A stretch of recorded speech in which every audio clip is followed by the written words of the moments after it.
that the jury has come in, there is something I need to put on the record. There was a woman sitting in the front row with a black detention center shirt on. I did have a brief interaction with her this morning. I want to put on the record. I asked her if she was my nurse. She said no. She asked if she could talk to a bailiff, and I said, you'll get a chance, and that was the end of our interaction.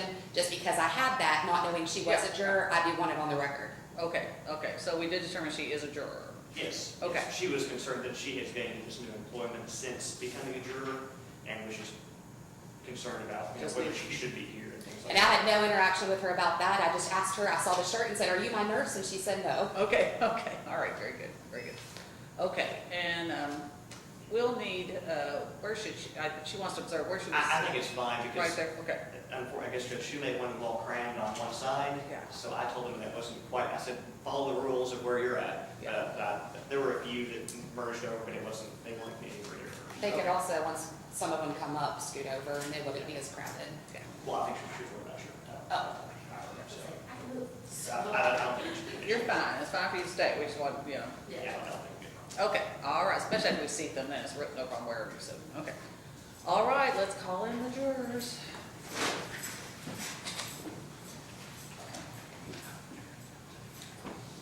All jurors. And Your Honor, may we just approach real quick, if you may? While the jury's coming in? If you don't mind. Okay. Just I want to put something on the record. I was hoping Your Honor would do this before the jury was coming in, that's why I had it. Well, do I need to see? No, you don't. I'm sorry, I didn't hear the beginning of that. Will you start over? I said I wasn't sure if you're going to ask this question when the jury is here or versus when they're not here. You're about to ask, I presume, at some point, is the Commonwealth ready to proceed? The Commonwealth will say yes, and you'll ask the defense, is the defense ready to proceed? And the defense normally says yes, but I just wanted to note for the record that we have a pending, well, not a pending anymore, excuse me, a resolved motion to dismiss it. Your Honor ruled against us, and for purposes of appeal, just for purposes of appeal, I want to note for the record that the defense is not ready to proceed with trial to preserve the record.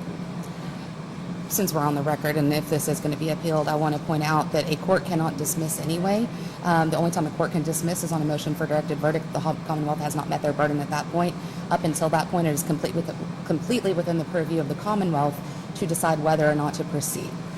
So even if you wanted to talk about the grounds versus the correctness of the motion itself is improper.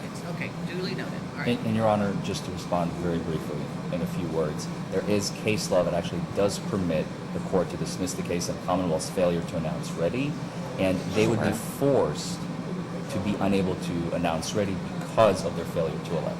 That is all. Okay, all right, noted for the record. Okay. Thank you.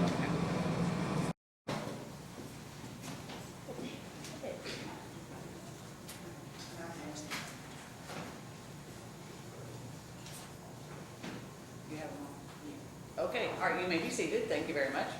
All right, welcome everyone. You are panel B, as you know. You're already a little experienced, having sat on at least one trial. I know maybe two? Yeah, two of them. Okay, yeah. So we're here again today. This will be a DUI trial, and you'll be introduced to the parties here shortly. My name is Judge Deborah Lewis-Shaw. This trial will go, on into the day, maybe into the early evening. So first of all, I need to know from any of you if that's a problem, that you just cannot stay, say, past, okay, and certain hour. All right, I've seen a couple of hands here. Dakota Weaver, okay. And why can you not stay? Because my boyfriend is watching our children and he works tonight, so he has to be gone from the house by 5 p.m. Okay, all right. Potentially, that could be an issue, then. Are the parties willing to excuse? You're right. I'm stepping out of order. Yeah, let's go ahead and let's do our 12, and then we'll see if you get called into, any of you get called into those panels. That may not be an issue. Okay. All right, we ready to call? Okay, we're in. All right, number 1, Gabrielle Kendall.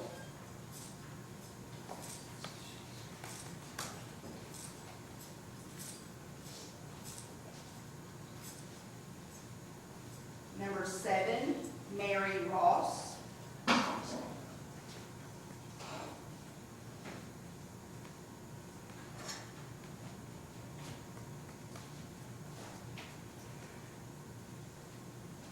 Number 19, Mary Schroeder.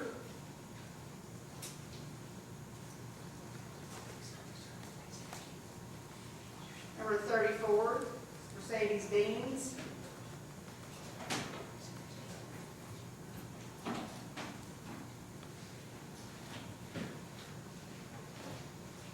Number 36, Frank Trout.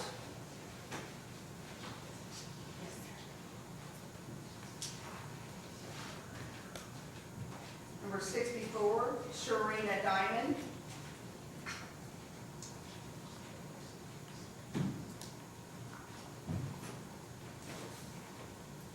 Number 122, Caitlin Sipes.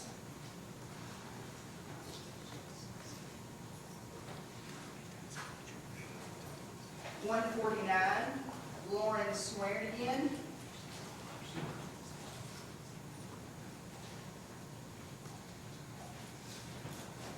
$158, William Horschler.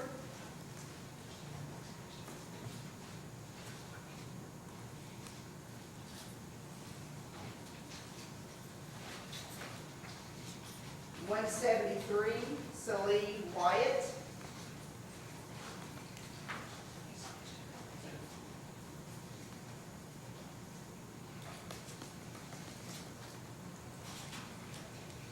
$175, Felicia Horn. And number 181, Sydney Bunch.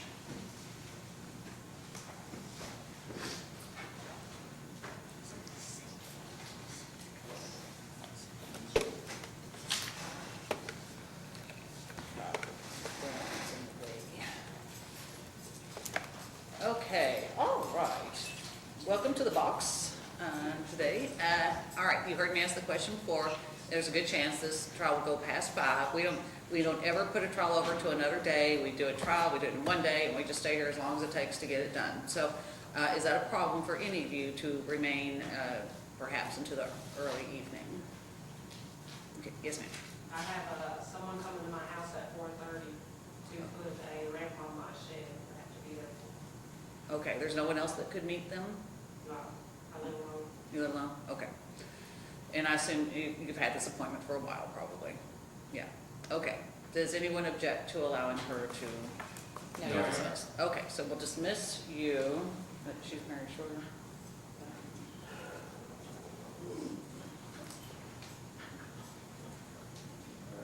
Yeah, what was your name? Mary Schroeder. Mary Shorter. Okay. All right, you may leave the box then, and you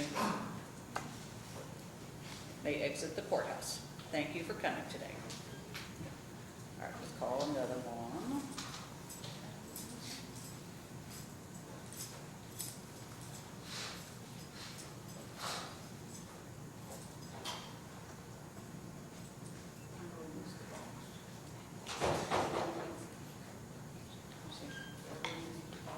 Yeah, I know, me too, yeah. Number 9, Navin Madras.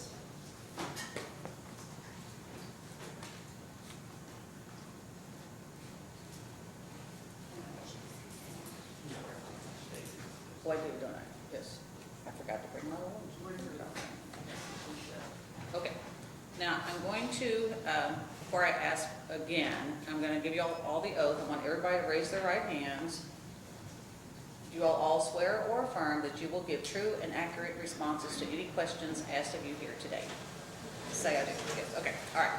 Okay. Do any, the rest of you have any issues with staying into perhaps the early evening? Okay, thank you. Okay, then the attorneys now have the opportunity to question you. So just respond to, give true and accurate answers to any questions asked of you. All right, so. Thank you. Like to go. Good morning. My name is Melanie Biggers, and I am an assistant county attorney. What that means is that I represent the Commonwealth of Kentucky. I represent citizens of Hardin County. Technically, I represent all of you in different matters. The interesting thing about the county attorney's office is we don't just prosecute criminal cases, and I know that some of you have seen me before actually at this podium. I believe that you all were the panel for a jury trial I had on adult guardianships a couple weeks ago. So some of you do look familiar. So you're going to hear some of the same questions, but because this is a criminal trial rather than the adult disability trial, there's actually a lot more questions I'm going to ask. You know, for those, it's pretty, almost everyone is qualified to be on a juror, and almost everyone would be about the same kind of juror for those trials. For DUI trials, it's a little different. We're going to talk about some of the more technical aspects of the trial. We're going to talk about experiences that you have had or people you know.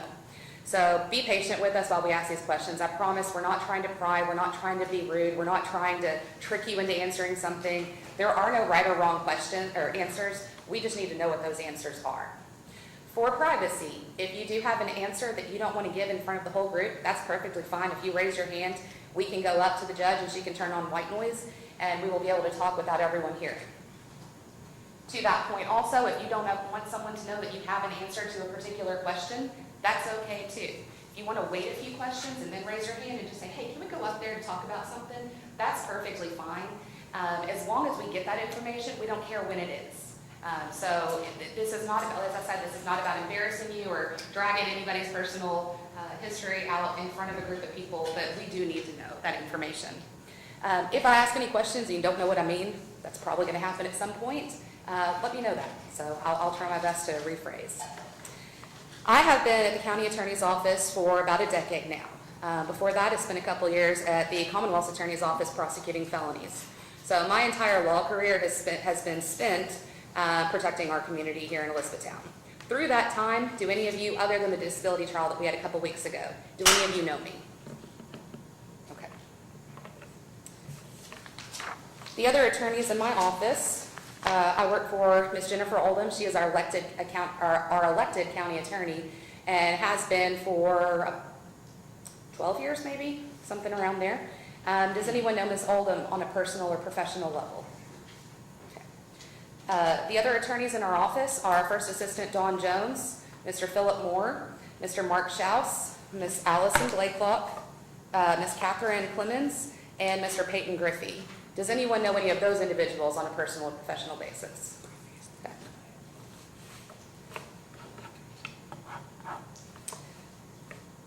Now, there are some reasons why a certain individual may not be the best person to sit on a specific trial.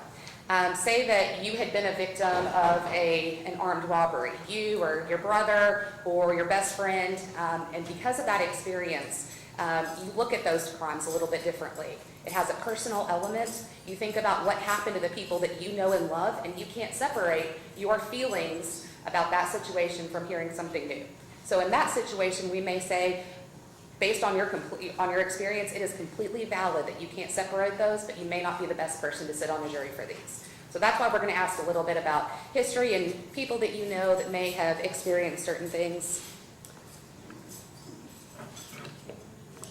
There are some general reasons why some people may not be qualified to sit as a juror. All right. I'm sorry. I'm so sorry for interrupting you. We had a juror coming late. You are one of our in our jury panel. Sorry, I was sitting there. I was sitting down a little hard to hear all that in. Okay. Okay.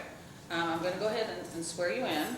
Raise your hand. Do you swear or affirm that you will give true and accurate answers to any questions asked of you today? I do. Okay. All right. So primarily, she said, do you know anybody at the county attorney's office right now? Jenny Oldham, any of the assistants, Don Jones, this is Melanie Biggers. Okay. As you sit here, well, that's all we're going to, yeah. So just listen to the questions, and I don't know if I said this plainly to all the rest of you. Everybody listen to the questions. Y'all are experienced now, so you know what to do. You know that if somebody has to step aside from the box, one of you will be called back up in. And so then so we need to know if you have any responses that need to be addressed pursuant to the questions. You may proceed. Thank you, Judge. So there are some reasons why a person may not be a good juror for any case. Say your religion says that you shouldn't sit in judgment of anyone, and that includes being a juror if called upon to do so by your community. There's some people that just their morals won't let them. Does anyone believe any of those things? Or does anyone believe that our justice system is just so flawed that you can't be a part of it?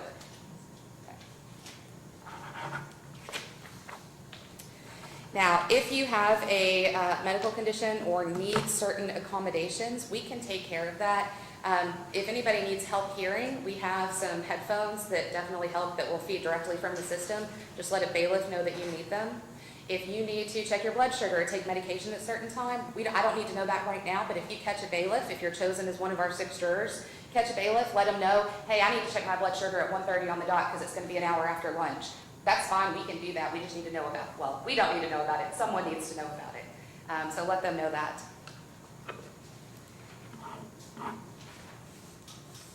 So as the judge has said, today we're talking about the issue of driving under the influence. There are a few other charges that you'll hear about, but that's what we're going to call the meat of our trial today. So who here has a drink on occasion? Okay. Anybody not drink at all? Okay. Miss Kendall, is that something, have you ever drank, or is that, you just right now have chosen not to? Okay, that's a very good reason not to drink. Okay. And Miss Ross, did you raise your hand too? Yeah. Okay. I don't know.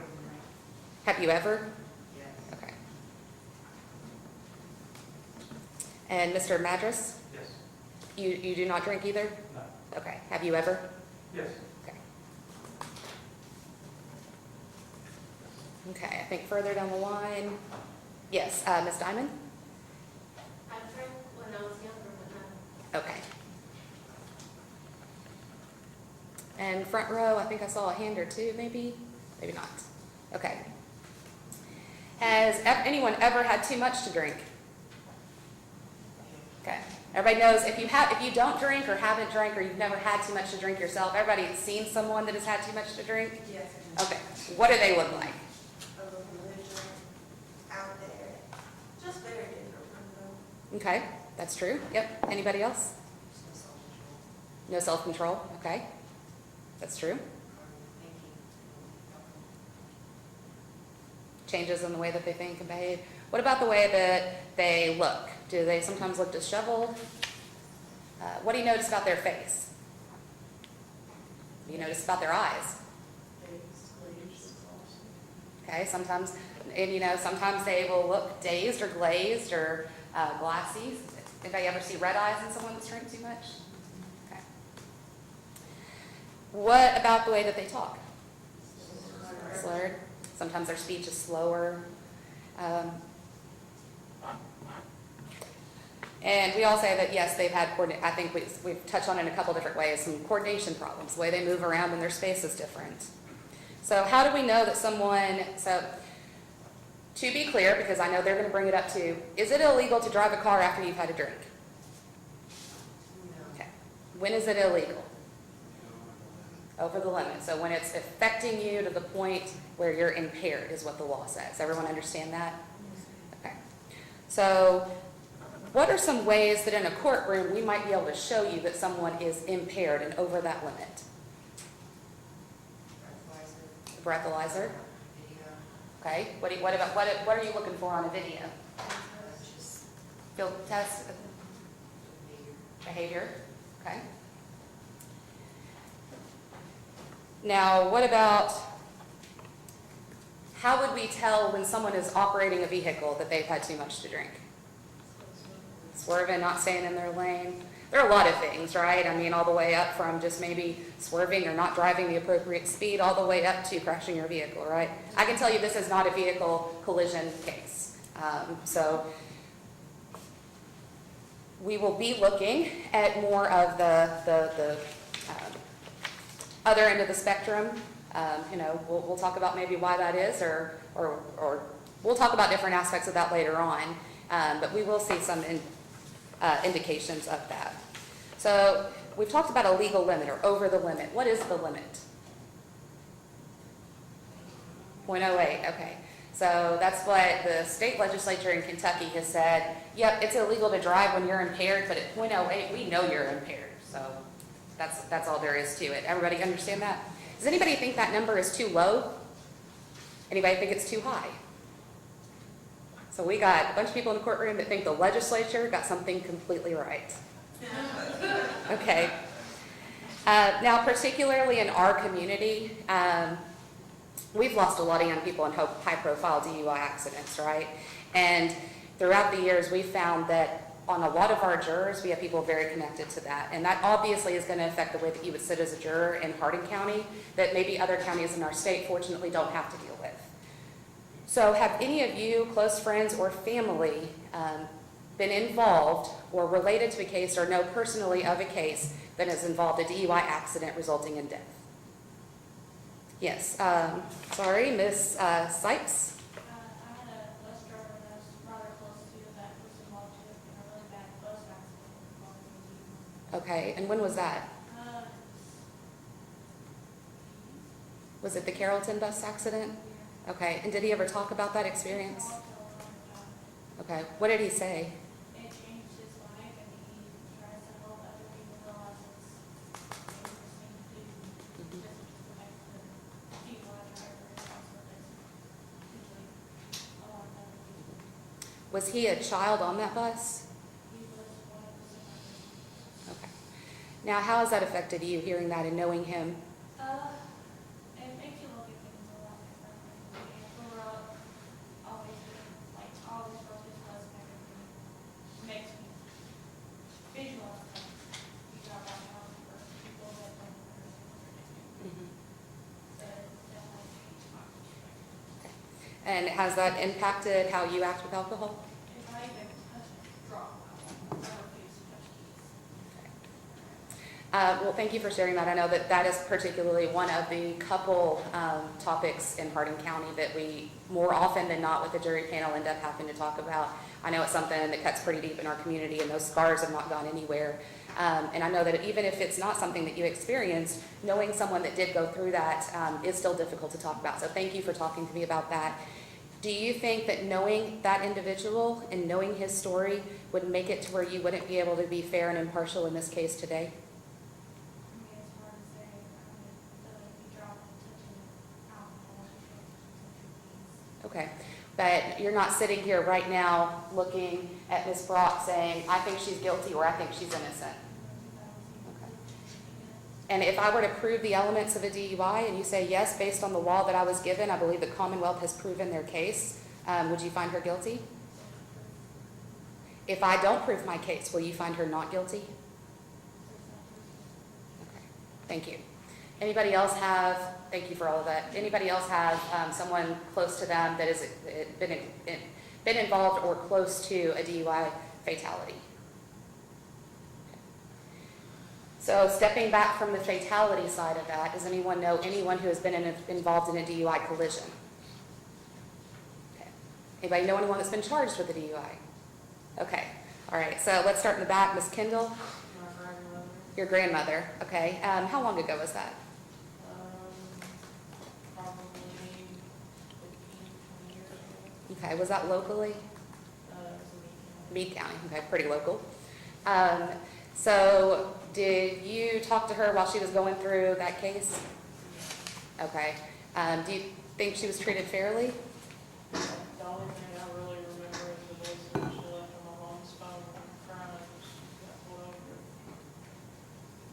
Okay. So, but do you believe she was treated fairly, Yeah. as far as you know? Oh, Okay. Now, the fact that you had a family member convicted of a DUI, or was she convicted or just arrested? Okay. The fact that you had a family member arrested for a DUI, would that in any way influence how you would hear the facts today? Okay. I believe some more hands. Yes. Ms. Swearingen? Jen. Okay. Swearingen? Jen. Swearingen. Second one, there. All right. Got it. Thank you. What about you? My baby daddy actually got in a DUI with my daughter in the car. Okay. Tell me about that. About 3 years ago, it was his night. Got a call about 2200 at night. Told him to go over there. And he had too many drinks, took out a mailbox and a fence. Police pulled him over a couple miles past that. And my daughter got to witness her dad being taken away. She had to go there to do a lot of stuff. So are you with this person? No. Okay. Don't want to ever make assumptions. How long ago was that? About 2 or 3 years ago. Okay. Was that locally? Oh, yeah. Okay. Now, I know that that obviously is not what you wanted your child to experience that day, but how has that impacted or influenced how you view DUIs now?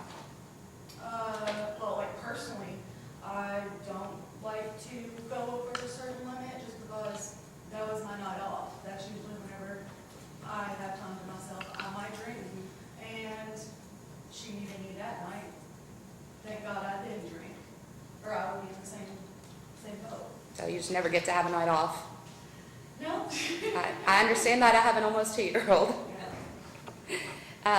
So do you believe that that experience and knowing how it impacted not only you, but especially your child, would that influence the way that you would hear facts today? Okay, so you can separate your experience from what you would hear. Yes. Thank you. Other hands, I believe. Yes, Ms. Horn? I don't know anybody personally. I do work for the Hardin County Detention Center, so we do have been DUIs there. Okay. How long have you worked at the detention center? I just started, so it's 2 weeks by hands-on, and for seeing them, it's quite different. Okay. Where at the detention center do you work? What section? I work in the east, and then the east wing, and then they also move me to the female side, so. Okay. So you work closer to the pods than the actual intake or? Intake, the females is Okay. in the intake. Yes. Okay. Have you seen people come through that you believe are under the influence? Oh, yes. Okay. Oh, Now, yes. you were not working when Ms. Brock came through, were you? No. Okay. Just wanted to make sure of that. Tell me about what you see when you have people come in that you think are under the influence. And now, granted, not all of them have been charged with DUIs. There are other charges, but what have you seen that makes you think, hey, that person's definitely impaired? It's definitely their body language, just the way they speak, it's just their whole demeanor. Some are calm, some just want to go to sleep, and then some are just wild. So Mhm. it's a big thing. Okay. Thank you. Anybody else?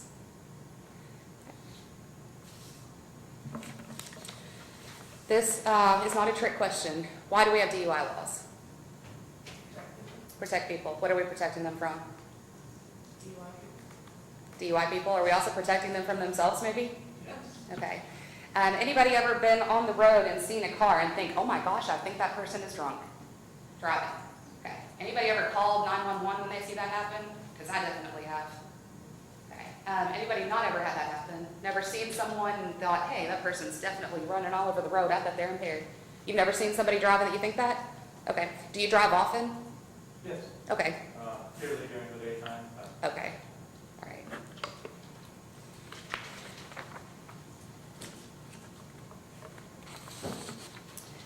So everybody here have a driver's license? Okay. Anybody not have one? All right. Anybody drive for a living? Anyone have children who drive? Yes? How old are your children? I have a 24-year-old, and he literally got his license back in May. Oh, really? Yes, so he just started driving. I have a 17-year-old, so she hasn't started yet, and I have a 15-year-old who's just itching to drive. I bet you could wait a little bit on that one. I can wait a month. How do you feel when they get in the car and pull out of the driveway? For my son, I'm nervous because at 24, he's male at 24 and just starting to learn to drive. I'm very nervous. He doesn't live with us. He lives in Texas, so I'm not around when anything happens. Can't give them those daily reminders to take foot off the gas. Yeah. It's nerve-wracking. It is. It definitely is. Matter of fact, I think when he got his license back in July, I drove him to Texas in the car. It was a 22-hour trip. I drove him there just. You drove the whole way? Yes. I don't blame you. I've driven to Texas. Anybody else have kids that drive? Yes, Mr. Horschler? Yeah, I have two daughters that are in their 20s. They're both married, and then I have a son that's 21 who lives with me. Okay. How do you feel when they get in the car and pull out of the driveway? I think I've done a very well job of implementing, hey, this is the right, this is the wrong, and I'm pretty confident that they're going to be law licenses. You know, I remember when I was in high school, my mom set me down one day and said, here's the deal. I've written up this contract and I want you to sign it. It says that if you're ever somewhere you're not supposed to be, but you're not safe and you need a ride or you need to get out of where you are, you can call me. There will be no questions and no punishment. And so I think that actually really impacted the decision-making that I had as a kid. But anybody ever had a conversation like that with their kids about there is a zero tolerance, here are your outs, here's what you do? Any parent ever had a conversation with their kids about what they're supposed to do if they're stuck somewhere, or if they've been drinking and they don't know how to get home? You did? Yes.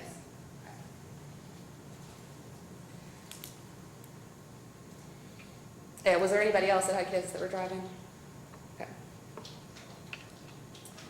Do all of you have car insurance? Yes. Okay.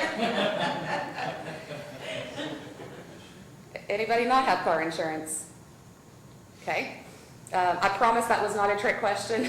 I'm not looking for anybody who doesn't. I just want to know that whether everyone thinks car insurance is important. Okay. What happens if somebody that doesn't have car insurance hits you? You're paying for it. Okay. And what if, what happens if you have medical bills too from that accident? You're paying for it. Everybody think that everybody should have car insurance if you're going to put your car on the road, a multi-ton weapon, and drive it down the road, that you should be insured in case something happens. Everybody agree with that statement? All right, thank you. Anybody familiar with Hardinsburg Road out from Cecilia going east or going west? Anybody driven down that area? Highway number 862. I do not know the highway number. I live on the south end of town, so. I drove to Hardinsburg. You drive through Hardinsburg? I've driven to it a few Okay. times. Okay, all right. Now, in some states, it's legal to drive while you have an open alcohol beverage container in your car. Is that legal in Kentucky? It's not. I know if anyone's ever been to Florida, the first time I saw someone doing that, I thought, oh my gosh, what are they doing? But apparently in some states it is legal. Do anybody think that you should be able to do that in Kentucky? Is that a good idea? Okay. Do you think that law enforcement officers, when they pull someone over, should always be able to ask them, have you had anything to drink and how much? Of course. Okay. I'm sorry? It's your job. It is their job. I appreciate that. Why would someone lie about how much they've had to drink, or whether they've had something to drink, or whether they've taken a drug? They all go to jail. Okay. All right, so I'm going to step back a little bit from the criminal offenses that we're going to talk about today, and we're going to talk a little bit more about the other aspects of jury service. So, has anybody ever been on a criminal jury before? Okay. Now, you're going to hear some witnesses, or you may hear some combination of these witnesses. I won't know until we do it. But Trooper Wright here, James Wright, is with the Kentucky State Police. Does anyone know Trooper Wright on a personal or professional level? Okay. Courtney Allen is a Hardin County Detention Center nurse. I believe it's a contract that the detention center has with a nursing agency. Is anyone familiar with her? And Dina Fletcher is a chemist with the Kentucky State Police Laboratory. Does anyone know Ms. Fletcher? Okay. Have you, a family member, or a close friend ever been convicted of a crime? I'm not talking about a speeding ticket. I'm not talking about a speeding ticket or something where you just paid a fine. I want to know something that, okay, Miss, I'm sorry, Horn, is that something you feel comfortable talking about here? Yeah, I actually went to jail twice for domestic violence, assault for. Okay. Is that something that happened locally? Yes, Okay, can I ask how long ago that was? 4 years ago. Okay, I'm divorced now, so. okay, all right. Do you believe that you were treated fairly throughout that process? Okay. And Ms. Deans, Yes, ma'am. you said that you also had someone that you know, or yourself? My father. Your father? Do you mind sharing that with us? I mean, what do you want to know? Well, do you mind sharing what he was charged with? My dad's been charged with everything, I'm not gonna lie to you. He grew up in a rough side of the neighborhood, I'm from Melanie, New Jersey. He's been arrested numerous times, from falling asleep to, he had a problem with alcohol and drugs, and that's what killed him a few months back. So I think at one point, my grandfather was a detective, and my grandpa tells a story that in East Orange, he heard over the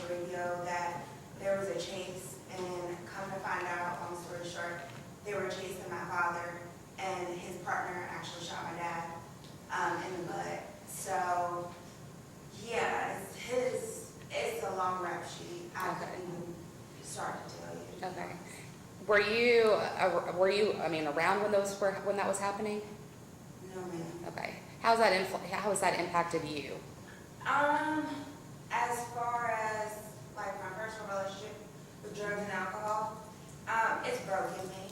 I'm not gonna lie. It's something kind of hard to just cope with, knowing that I could have still had my dad.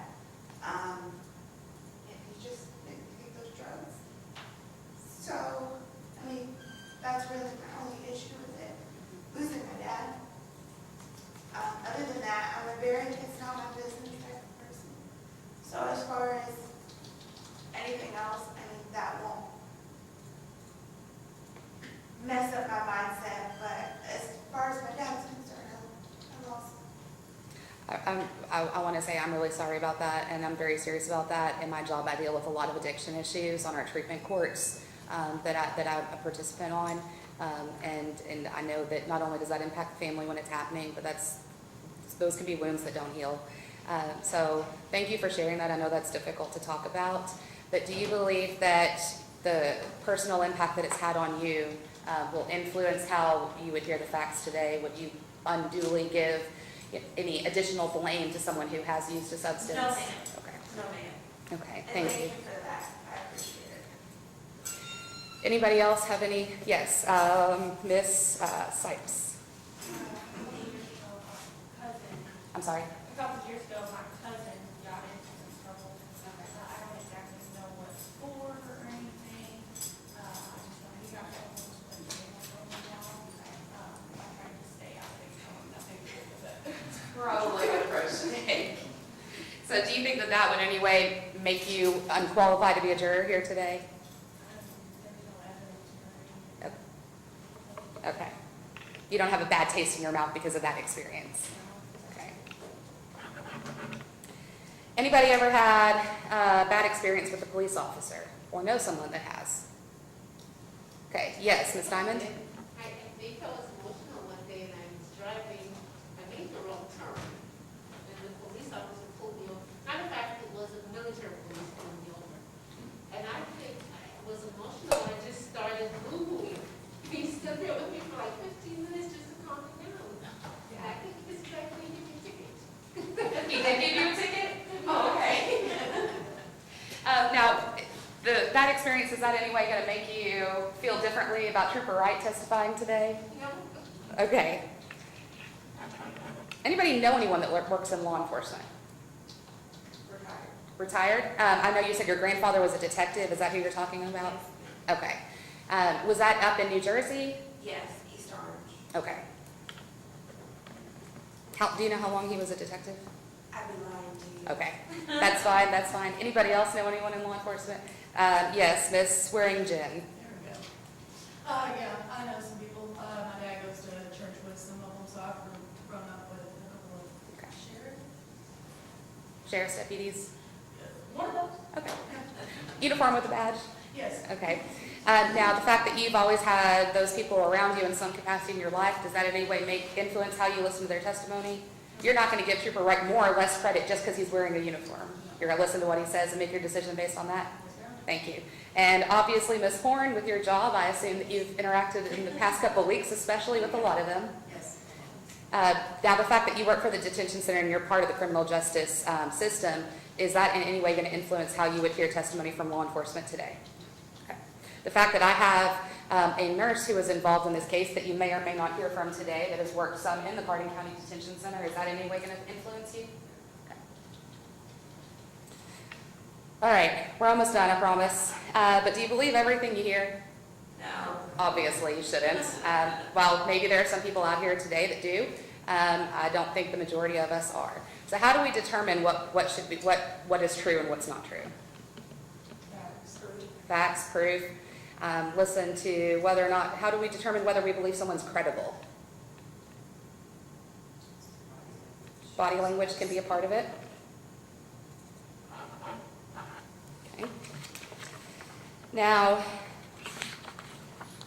let's talk about what evidence is. Evidence is what a witness sitting in that chair says, It's any documents or videos or items that we show you or introduce into the record. But what I say is not evidence.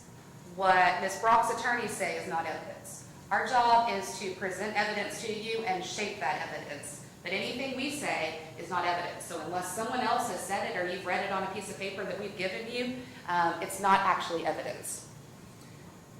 Evidence, however, can also be things that you can draw your conclusions from. Now, if I said that you went to sleep tonight and there was no snow on the ground, and when you woke up tomorrow morning there were 4 inches of snow. Now, obviously this time of year that's not possible, but this is how I like to explain this. Could you say that there is evidence that it snowed? But you didn't see it snow, you didn't see the snow fall from the sky, did you? But we know how the world works, right? So we know if there's snow on the ground, absent a snowblower machine on a mountain ski resort, that it snowed, right? So you do not have to separate your understanding of the world, your experiences, and your beliefs from that, okay? That's all part of that. That's all part of how you interpret the evidence, and that's okay. We expect you to do that as jurors.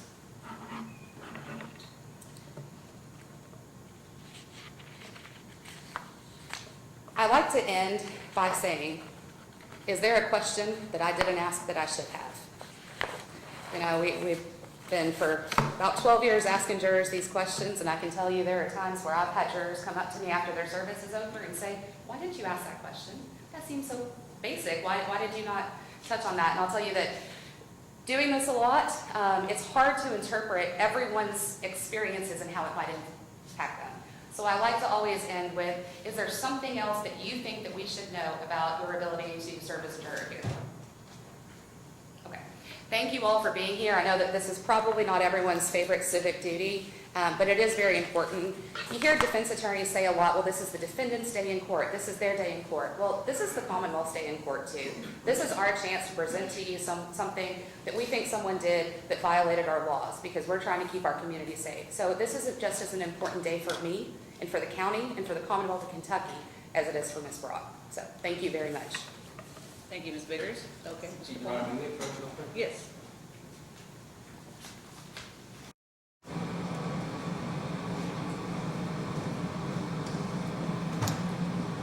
A couple of questions, Your Honor. First, if counsel may have a 2 to 3 minute recess to use the restroom.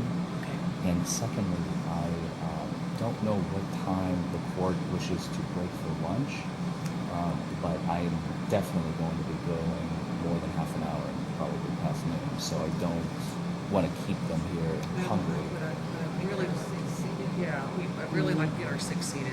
before we break for lunch. Yes. Okay, that's fine. Then- I just wanted to then let the court nobody know. has to come back, but okay, you're asking for about 5 minutes. Yes, Your 2 or Honor. 3 minutes, not right now. Yeah, just to run to the restroom. That's, okay, all right. Okay, ladies and gentlemen, we're just going to take a really short recess for just a couple of minutes. You're welcome to stand here or walk right outside for just a couple of minutes. Just stay close because we'll get this underway. Mr. Forman is going to next, after a break, question you. We will then pick our 6 who will stay with us and release everybody else to go, and then we'll take a good hour-long lunch break, okay? All right, thank you.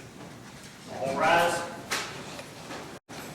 Okay, we're on the record in the matter of Commonwealth versus Chastity, Michelle Brock, and we're ready for questioning by the counsel for the defense. Thank you, Your Honor. Oh, I'm sorry, wait just a second, wait to, Oh. let you get seated. I apologize.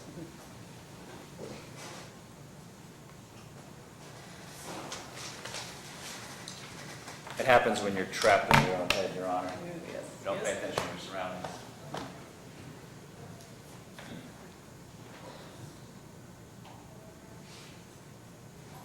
Good morning. Good morning. My name is Larry Forman, and I'm the bad guy in this room today. I'm a criminal defense attorney. It comes with the territory. With me, seated, is Mr. Evan Bates. He works in my office. And Ms. Chastity Brock, whom I represent today, who has been accused of committing a crime by the Commonwealth. Now, I want to ask you a question, and I'm warning you right now, it is a semi-trick question. When you walked into this room this morning, and you saw Ms. Brock seated next to myself and Mr. Bates. How many of you thought, the first thought that you had in your head was, I wonder what that woman is innocent of? Nobody. You're all thinking, I wonder what she did, right? False. We ain't saying No? No, sir, we did No, not. no, no, no. Please. What was your first thought? Tell me. I didn't ever thought I was minding my business. I didn't have to go her. Okay, I'm sorry. I did not mean to put words in your mouth or thoughts in your head. But see, the reason I asked that question, I've tried a lot of cases in my career. Okay, this is not my first rodeo. And the reason I asked that question is because the United States justice system mandates that as an individual, before any evidence is presented, even after all the evidence is presented, unless, and this is the key language, you're going to hear me talk about it a lot today. I'm actually kind of surprised why the Commonwealth didn't bring these words out, because this is literally their burden. Reasonable doubt. Anybody ever heard that word before? Or the two words? Beyond a reasonable doubt. So, and I apologize, again, I did not mean to No I feel attacked. No, the justice system requires that the prosecutor prove her case, every element of every offense charged, and the judge is going to give you instructions at the end of this case. They're going to say exactly what I'm saying right now. Beyond a reasonable doubt. Okay? And every individual, and this is the second part of the instruction, every individual is presumed to be innocent of any offenses alleged unless and until they do their job of proving every element of every offense beyond a reasonable doubt. So I like to start with what I like to call a semi-trick question, because it's so counterintuitive. Normally when people see a criminal defense attorney, it's kind of easy when you walk into this room to kind of figure out who's who. The judge is sitting on the bench, you got a bunch of your current co-jurors, and then you see the police officer, and there's a lawyer clearly sitting next to him. That's probably the prosecutor. It looks like they probably work for the government. These two individuals work for the government. And then you have this table, and there's a few more people here. So normally, and in my experience, and again, this is just my personal experience, when I ask that question, just like you all, nobody raised their hand. Because it's the Constitution requires us to make a leap that is almost completely illogical. You're supposed to assume that a person is innocent until proven guilty. And sometimes that's hard to do, especially with the media. We've all heard of guilt by media, right? Now, this is obviously not the case here. This is not a popularized media type case. But this is the most important case for Ms. Chastity Brock today. This is probably going to be the most memorable, for better or for worse, experience that she will ever have as a human being. I remember, Ms. Kendall, when you were telling the story of your friend who was on the bus. I mean, that is crazy. I have not met anyone who was actually on the bus and survived. And listening to your tale broke my heart. I could see the emotion of your friend telling you that story through your eyes. And I feel for him. I can only imagine. I can't imagine. It played on my heartstrings. The problem is, innocent people get pulled over for DUI as well. That was a horrific experience for all the children that lost their lives that day, and for all the children that survived and their parents. I mean, I can't imagine the hundreds, if not thousands of people that were impacted. We're remembering it to this day. This was what, 88? I was born in 88. 34 years ago. It's a long time, and we're still remembering because of the gravity of the situation. And it was a DUI driver. Do you all know the story, by the way, of the Carrollton bus crash? Is that the bus that sits in Collins? Gotcha. It was a school bus before they made them like tanks, like they do today. They were the metal was very raw, very, like a can opener could open it, you know what I mean?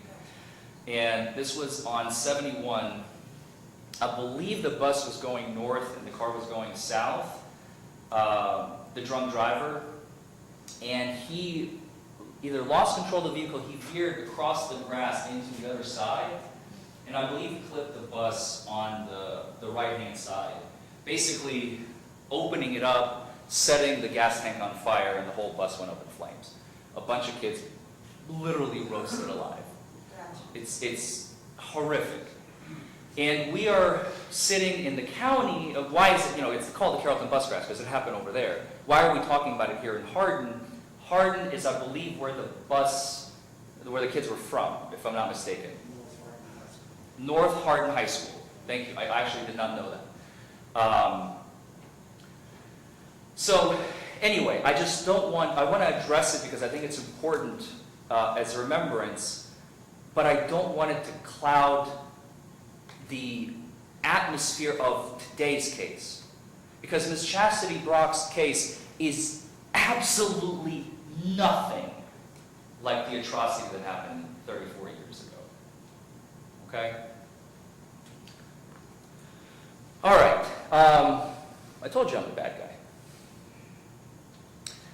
So, as a criminal defense attorney, right? Now, this is a true trick question. You guys ready? You guys are not ready. One of you is going to get it. Sometimes people get it. Here's a trick question. What is my job here today? Show of hands. Anybody want to volunteer? I don't want to pick on anybody. Yes, sir. Mr. Hirschler. To prove doubt in their case. To prove doubt in their case. Does anybody agree or disagree with Mr. Hirschler? I'm going to put you on the spot.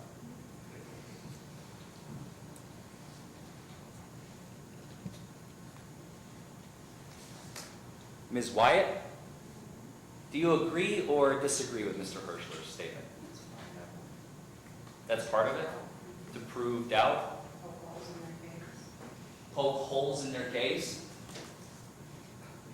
You're really making me out to be the bad guy. Anybody else? What is my job here today? Ms. Kendall? To prove her innocence. Does anybody want to volunteer and tell me, sorry, Ms. Kendall? Everybody always gives that answer, and I always wait for it unless we get the other answer first. Why is Ms. Kendall completely wrong? Sorry? Ms. Wyatt said, innocent until proven guilty. You all have never sat through a criminal trial, right? You did, I know, one guardianship where Ms. Biggers was the prosecutor, and then what was the other case?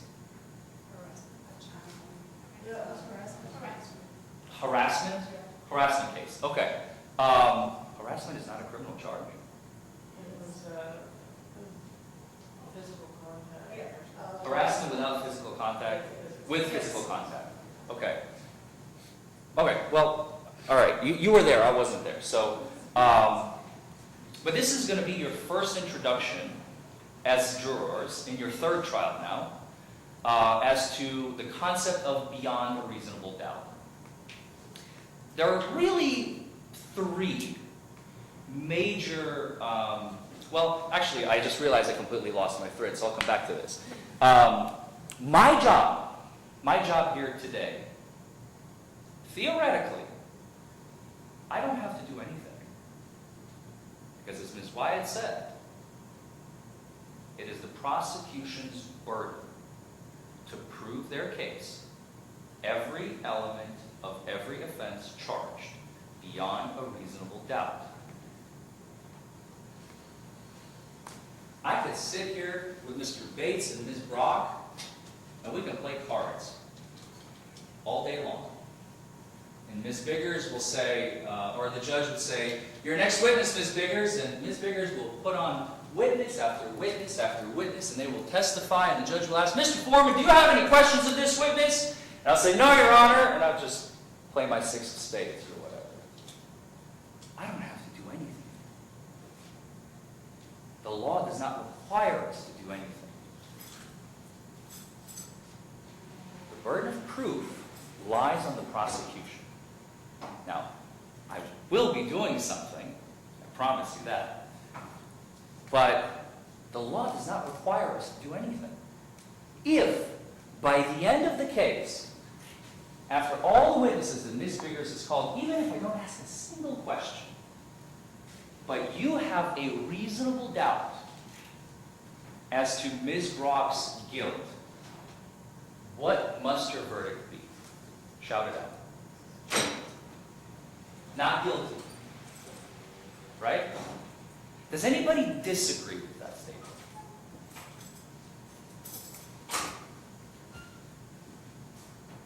Ms. Swearingen? Yes. Do you disagree? I'm good. What does that mean? I'm good, I agree. Okay. You just seem a little hesitant. I'm just asking because. No? Okay. Yep. The burden of proof from the start of this case to the very end lies on them. We don't have any burden whatsoever. And sometimes the judge will include that in the instructions as well. But I'm telling you, that is the law. So let's talk about the burdens of proof. There are three. We're going to start with the lowest one. Civil cases. The second one you're familiar with, so that's going to be somewhat of a refresher probably. Civil cases. When somebody sues somebody else asking for money. You all are familiar with those cases, I imagine, right? Somebody owes somebody money that they borrowed, or the most classic one I think attorneys are familiar with, I don't know if you all are, when there's a car accident and the insurance company pays, and sometimes they don't pay. So attorneys will sue the insurance company to get the insurance company to pay. Those are civil cases, right? Nobody goes to jail. Nobody gets their freedom taken away from them at the end of the case. It's just money exchanging hands. Who's liable for how much and if at all? The burden of proof in those cases is preponderance of the evidence. That's the standard. Look at it as they taught us in law school, it's an oomph above 50%. Objection, Judge. The law prevents him from defining the burdens. He can discuss what they are. Let's approach your second.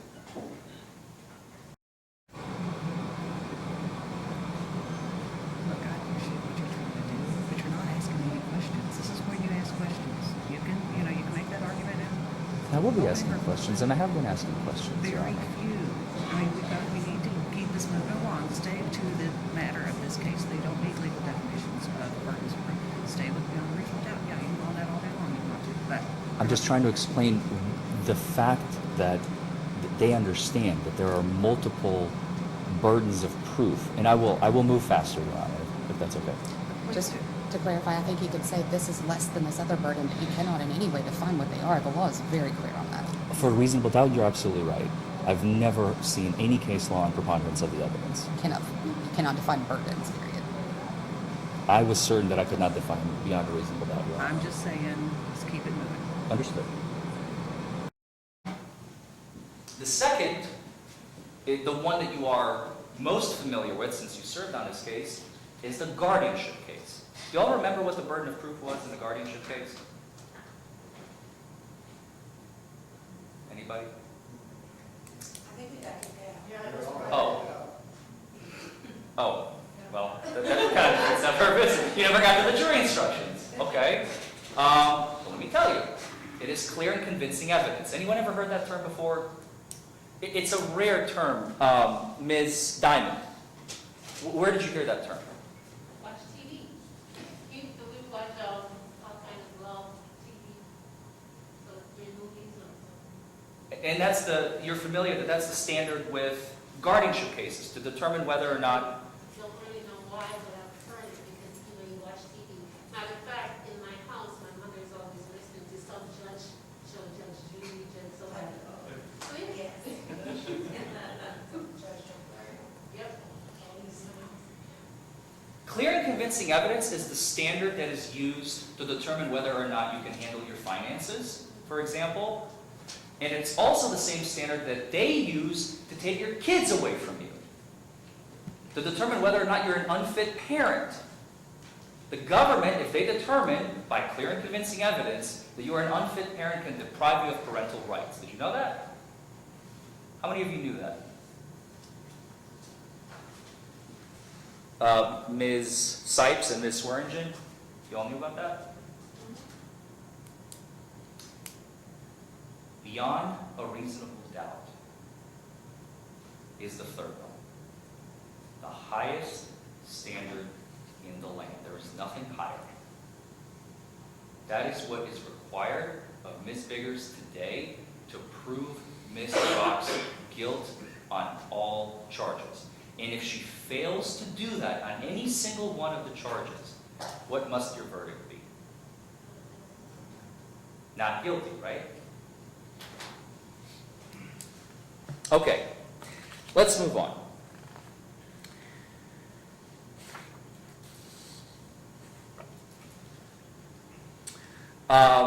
The prosecutor's already alluded to the fact that I'm going to ask this question, and I am. I know we've got at least a third of the panel that are non-drinkers. I'm a non-drinker myself. Used to drink, don't anymore. And one of the questions, burning questions on in any case, really, a DUI case especially, for me, to you all, is do you all know that you are permitted, you are allowed to consume alcohol and then get behind the wheel? So long as you are not under the influence or above 0.08, right? Simple, right? It's very direct. Are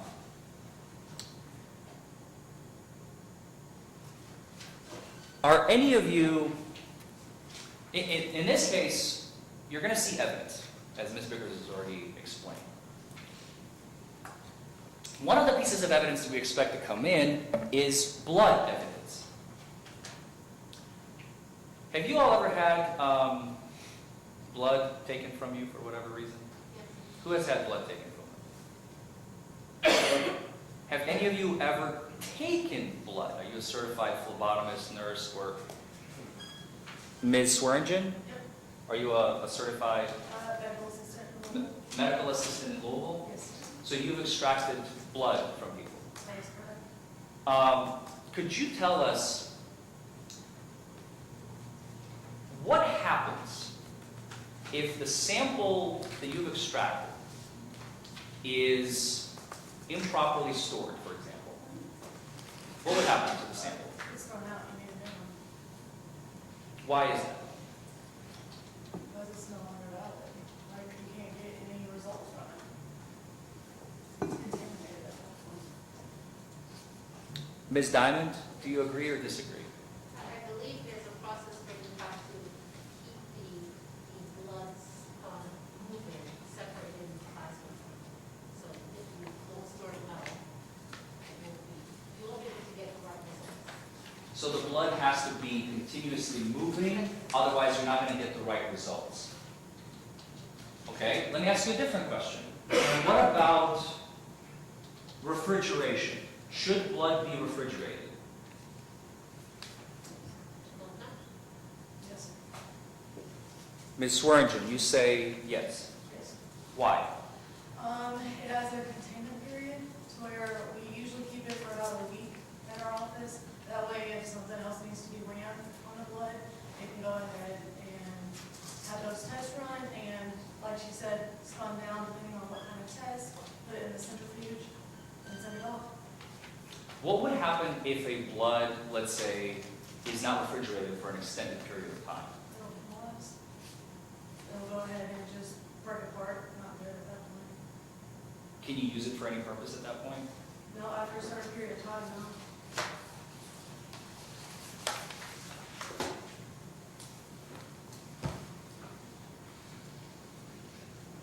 What would happen, and Ms. Swearingen, I'm sorry, I'm going to pick on you because you're right on the money on this topic.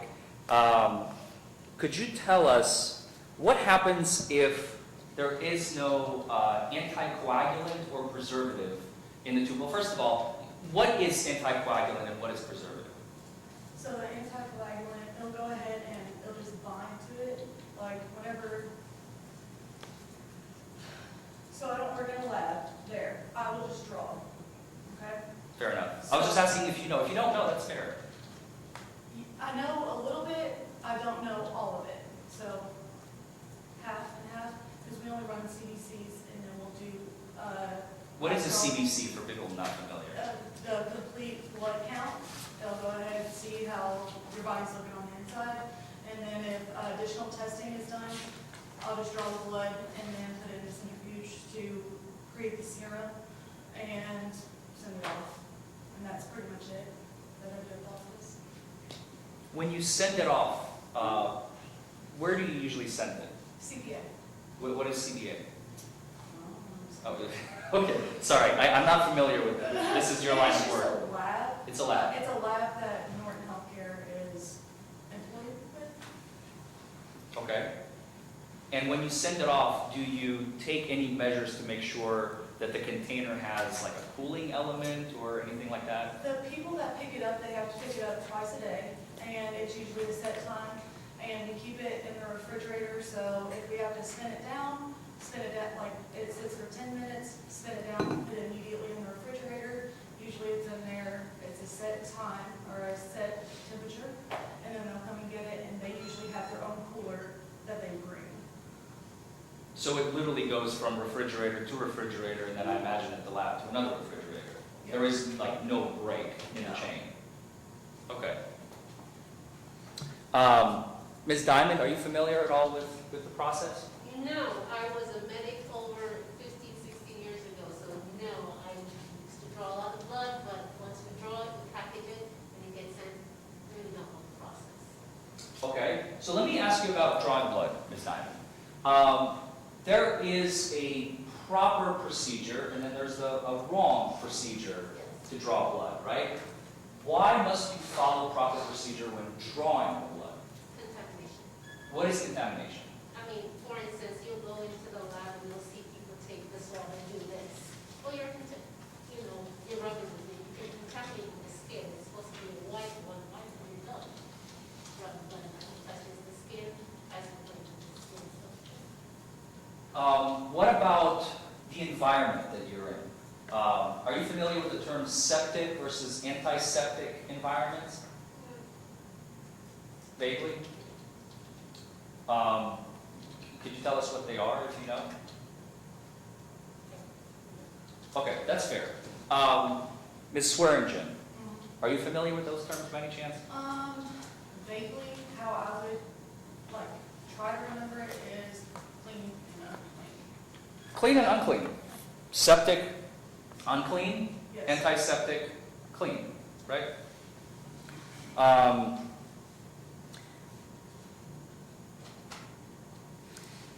And we don't have any blood lab tech experienced people on the panel by any chance? Okay, so I'm not going to ask the other questions. But I want you all to be familiar with this because this is the kind of evidence that's going to be coming in this case. Because this is a blood case. And that is the centerpiece of this entire trial. We are very lucky we have video. Do you all like video? Nobody? Nobody's raising their hand? Okay. But you all nodded. You're all nodding. Okay. Why do you like video? You see it with your own eyes instead of taking somebody's word for it. Unbiased, right? You're not taking someone else's word for it. You, Take exactly what's happening at the time it's happening. The video is live, it's recording. as it is happening, right?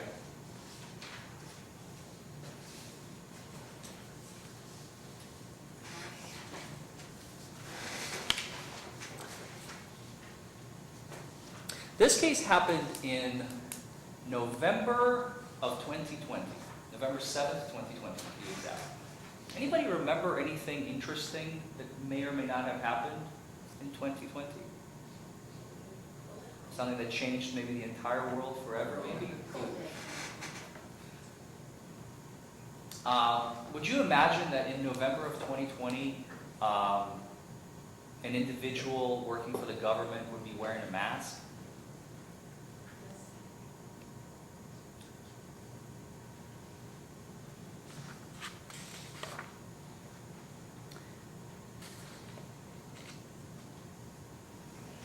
Now I want to end on this. I don't know if you all know, but there are really only two groups of people in this room. Except for the judge. The judge is neutral. The judge is the arbiter. She makes sure that everything is going according to plan. But realistically, there are only two groups. There's the people and the government. And there are only, in this room currently, it will change as witnesses take the stand, witnesses for the government. Ms. Biggers and her trooper. They are the government. 230 years ago, in 1776 and thereabouts, when our founding fathers drafted the Constitution, they knew that governments have a tendency to overreach their power.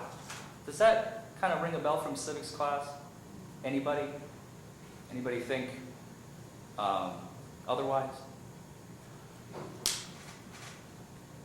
Our founding fathers were very intelligent people. They wanted to protect us. And yes, I am in this group. I'm part of the people. I don't work for the government.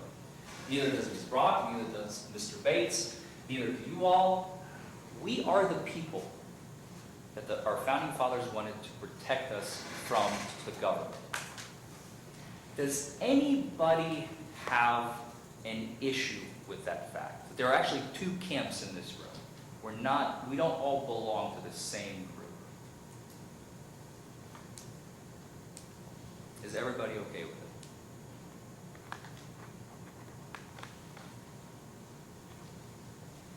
it? Thank you all for your time. Okay, the parties will now retire to discuss. Each side has 3 strikes they can make. You know, they don't have to use any. They may use 1, 2, or 3, you know, just depending what they do. So let's, y'all each have 10 minutes to get this done. So when we come back, we'll choose our 6 that'll stay with us for the rest of the day, and then everybody else will be able to go, and we'll take a lunch break and start back at promptly at the time I give you, as soon as we get done. Okay, thank you. Okay, all right, we're back on the record in the matter of Commonwealth versus Chastity Brock, and we're gonna call our 6 jury members. Number 34, Mercedes Deans. 36, Frank Trout. 64, Sharina Diamond. 149, Lawrence Waringen. 158, William Forschler. And 173, Celie Wyatt. Okay, thank you, everyone. All right, the rest of you are excused to leave. Thank you so much. We'll all get your whopping $12.50 for being here today, and then you 6 are really going to earn your money today.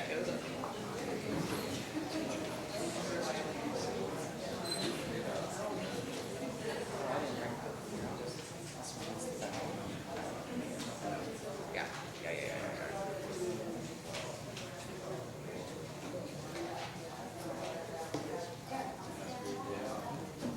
Okay. Now, all right, so we're going to take exactly 1 hour for lunch. There's several places to eat around the square if you want to do that. You hop in your car and get through a drive-through if you want. I do suggest you try to get something to eat. This trial may go, as I said, at least into the early evening. So I don't want y'all hungry and feeling anything like that would distract you, from this, from being able to deliberate, with a good, clear, strong mind and body. And appreciate you all. So when you come back, I'll give you the oath, but I will admonish you now that when you're out there, you don't talk to anybody about this. You all could go to lunch together if you want, any of you, just don't talk about, the case. And I know y'all are kind of veterans already, but, if you run into any of these people and they don't talk to you, that's because they're not supposed to, and you're not supposed to talk to them, okay? They're not being rude, they're just trying to keep that wall up. All right, so go have a nice lunch, and we'll see you back here at 1:20.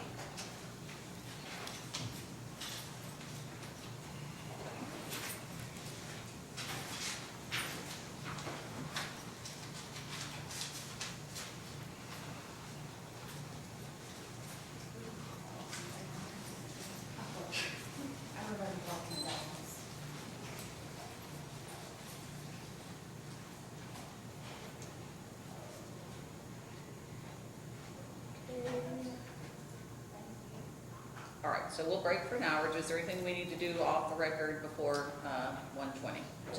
On the record, but outside of the jury. Just before, I guess, we come back, it'll make it a little easier. The Commonwealth plans to invoke the rule on separation of witnesses, so anyone that plans to testify for the defense will have to remain outside when we come back. Except for our expert, who is allowed. No. to be present. Not unless. No, the expert has to stay out, Your No. Honor, the issue with that is the expert is going to be testifying about the evidence that the Commonwealth is going to be bringing in. We don't know what that evidence is because we have not received any reports or any indication as to what the testimony might be.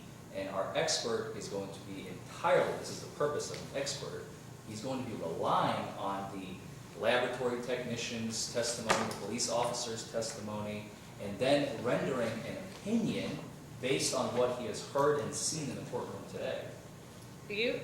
Your expert's already given a report. I've read it. So your expert's been given plenty of information about the aspects of this case. And no, he's not allowed to stay in here. All right, anything else?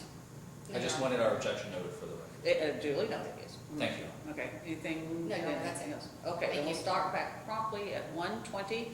And I know we've got several experts, I know we've got a lot of testimony to get through. I just ask that for the sake of this jury and for collateral people that we move along as quickly as possibly as we can. I want Ms. Brock to have the fairest trial she can have, but let's try to keep it moving along, okay? Thank you, Judge.